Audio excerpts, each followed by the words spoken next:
What's up? Wanted to make a quick little video for y'all. Anyone with a Chevy Silverado, most 1500s, this is a 2500.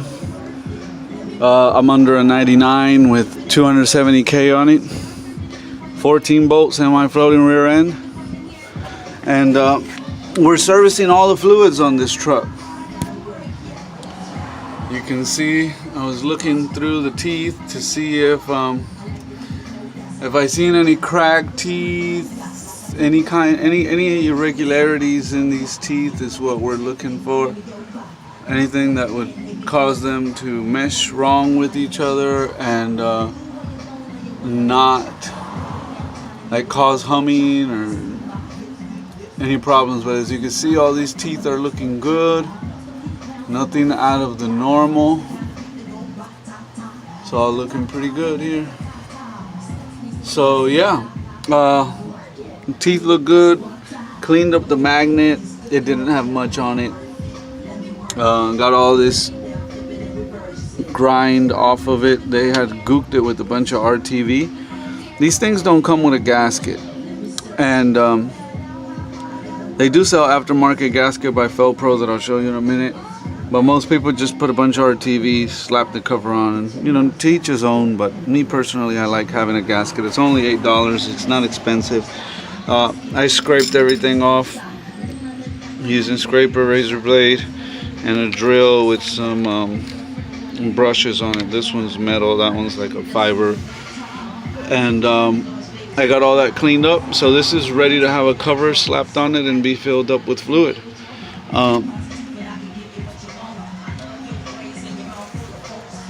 There's the plug, regular 3/8 ratchet fits in there, and it bolts in here on the side, and that's where you fill it from. And normally you drain it from here if you just wanted to drain it, but the bottom of this drain plug is all ate up, and I wanted to get in here and see the magnet inside and inspect the gears. This truck had a slight little hum to it, and if it's not this, then we might be looking at axle seals, wheel bearings, all that. It's gonna need back brakes over here soon. But we wanted to at least take care of all the fluids since we do a lot of heavy towing with this truck.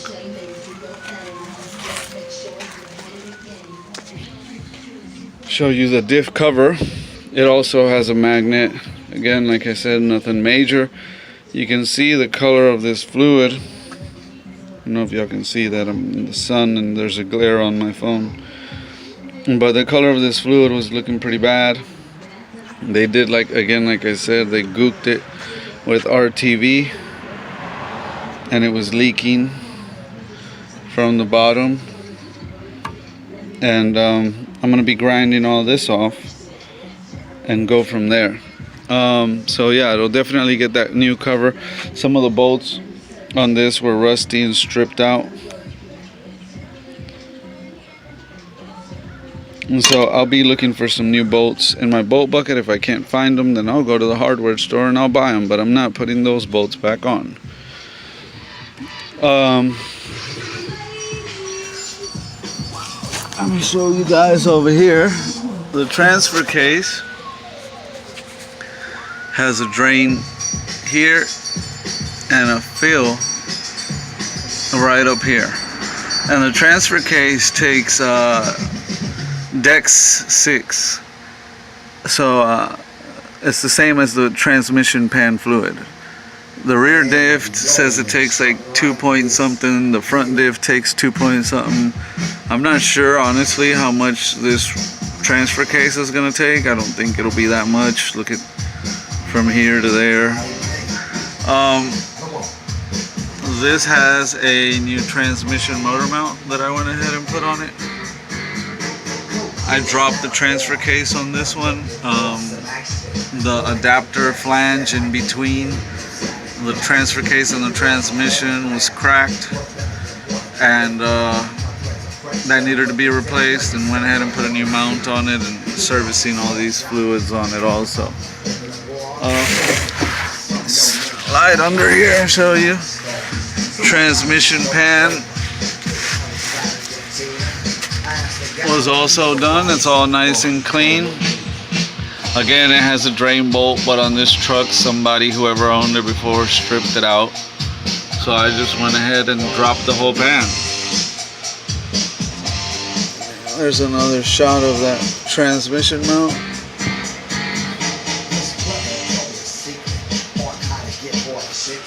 Okay, so then the last one to show you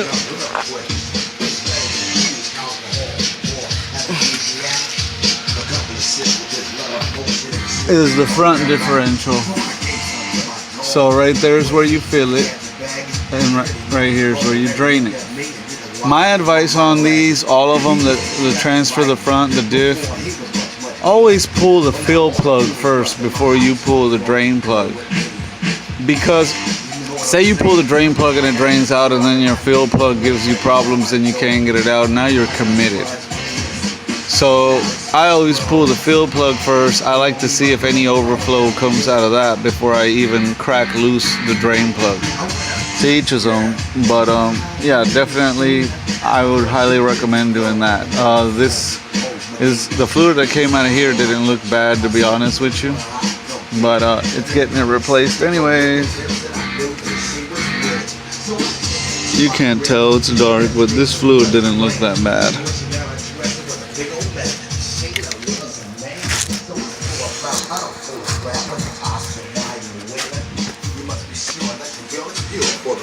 Cold Medina.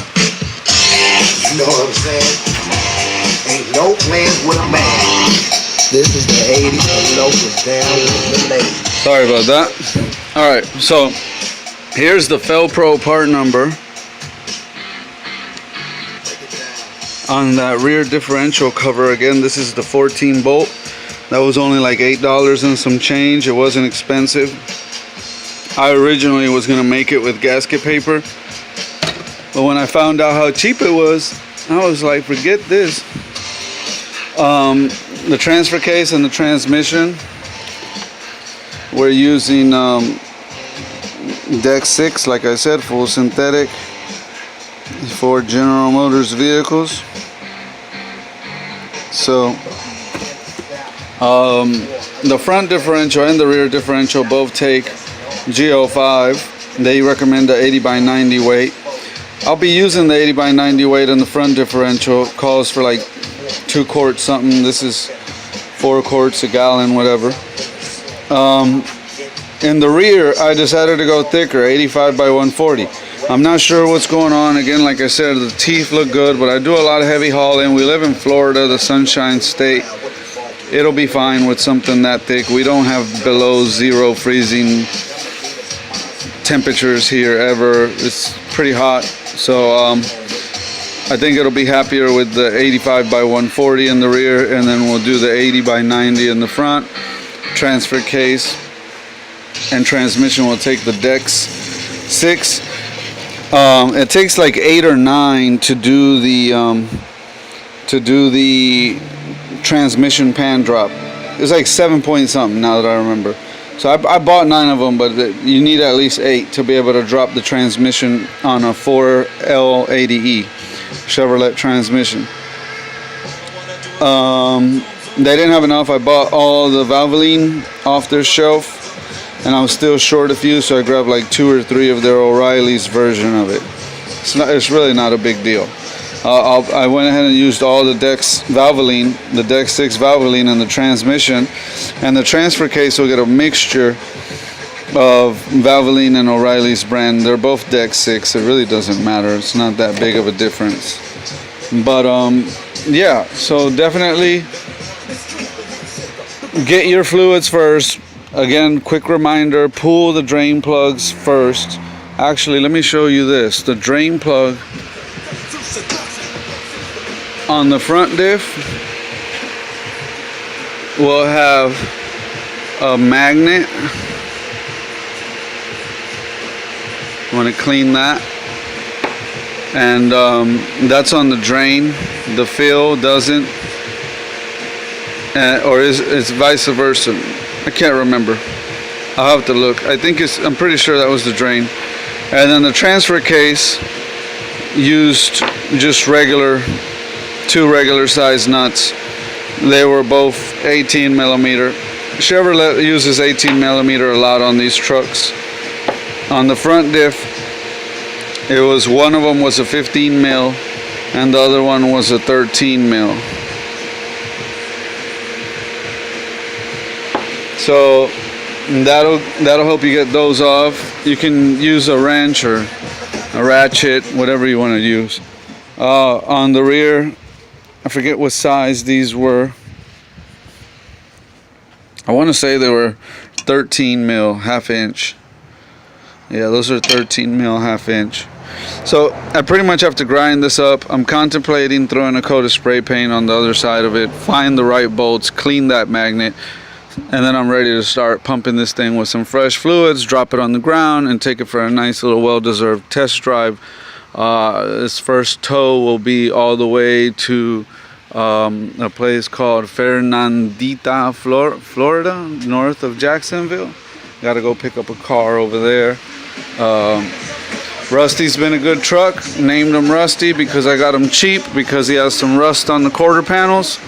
But it's not completely rotted out all the way underneath. It's just mainly quarter panels, and you could buy those online. It's just a work truck, guys. I really don't care about what it looks like. I did get newer headlights and get rid of the chrome in the front just because why not? It was cheap, eBay, and it was a can of spray paint. But I really don't care how this truck looks. I care how it performs. I do a lot of towing with it. I got my trailer over here. Transport cars for people, buy and sell cars myself. So definitely need to make sure it always has good fluids. It does, 6-8 hour trips all over the state, no problem. I love the 6.0 V8 that these trucks come with. The interior on this body style is very comfortable. I like this dash layout better than the next generation dash layout. That's why I will always keep one of these and do the maintenance and keep them running, because to each his own. Nothing against anybody with the newer body style. It just doesn't do it for me the way this body style did. I like the cat eye front end and the round eye. This is what they call the round front end, and then they have the cat eye because the headlights look more like cat eyes. Those are the generation body styles that I like. I also like the generation prior to this where they were more square. You got the square front end, the round front end, and then the cat eye front end. Those are my three favorites. Everything else newer is just a little too newy looking for me.